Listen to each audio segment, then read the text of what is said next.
Assalamualaikum warahmatullahi wabarakatuh. Kenapa kita harus belajar? Karena pertama, dunia itu berubah, mutlak, pasti berubah.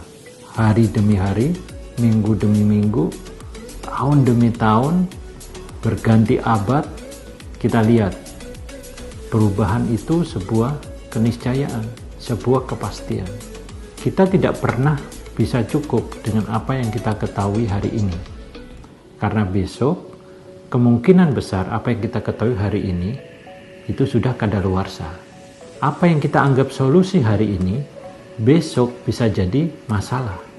Apa yang kita anggap satu bentuk kemapanan hari ini, bisa jadi besok menjadi sebuah ancaman.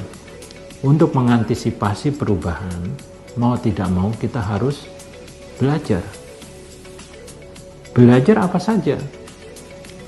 Apapun yang kita tekuni, pasti harus belajar. Tapi tidak harus apa yang kita tekuni. Semua aspek kehidupan kita perlu belajar. Jadi kita harus belajar.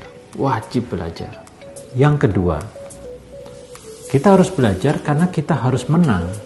Satu-satunya cara untuk menang, kita harus lebih baik dari pesaing kita, dari kompetitor kita. Dan untuk lebih baik itu, kita harus meningkatkan kapasitas kita. Daya pikir kita, wawasan kita, kemampuan kita mengambil keputusan untuk lebih tajam, lebih akurat lagi. Dan satu-satunya cara adalah belajar. Kita harus memenangkan persaingan, kita harus menangkan kompetisi. Bisnis kita harus tumbuh lebih cepat, lebar lagi pangsa pasarnya, lebih luas lagi pergerakannya.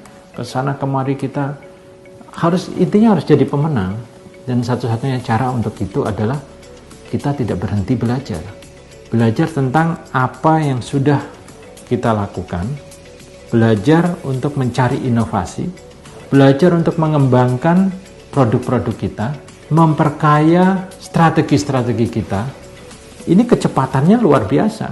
Kompetitor kita juga belajar, orang lain juga belajar. Dan untuk menjadi pemenang, satu-satunya cara kita tidak berhenti belajar. Belajar tentang apa? Sekali lagi, semuanya saja yang mengembangkan wawasan kita. Ya, karena kita tidak pernah tahu di titik mana yang kita pelajari itu memberikan kemenangan untuk kita. Terus belajar, karena kita harus jadi pemenang. Yang ketiga, kenapa kita harus belajar? Karena belajar itu mengundang keberkahan. Guru-guru kita sudah memberikan pengajaran kepada kita semua. Belajarlah. Belajar itu amal soleh. Dan amal soleh itu mengundang keberkahan. Belajarlah karena belajar itu kewajiban umat manusia.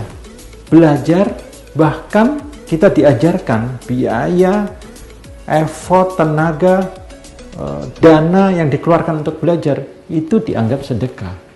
Dan belajar menjadi aktivitas yang mengundang keberkahan. Dan kita sudah tahu tuh, kalau sudah dapat berkah, wah luar biasa. Solusi dari masalah, ya, kesembuhan dari penyakit terundang karena kita melakukan sesuatu yang menjadi keberkahan. Jadi ayo belajar terus setiap hari. Habis belajar ini, belajar yang lain lagi. Tamat yang ini, belajar yang lain lagi. Begitu seterusnya. Long life, ya, education. Belajar terus karena belajar mengundang keberkahan.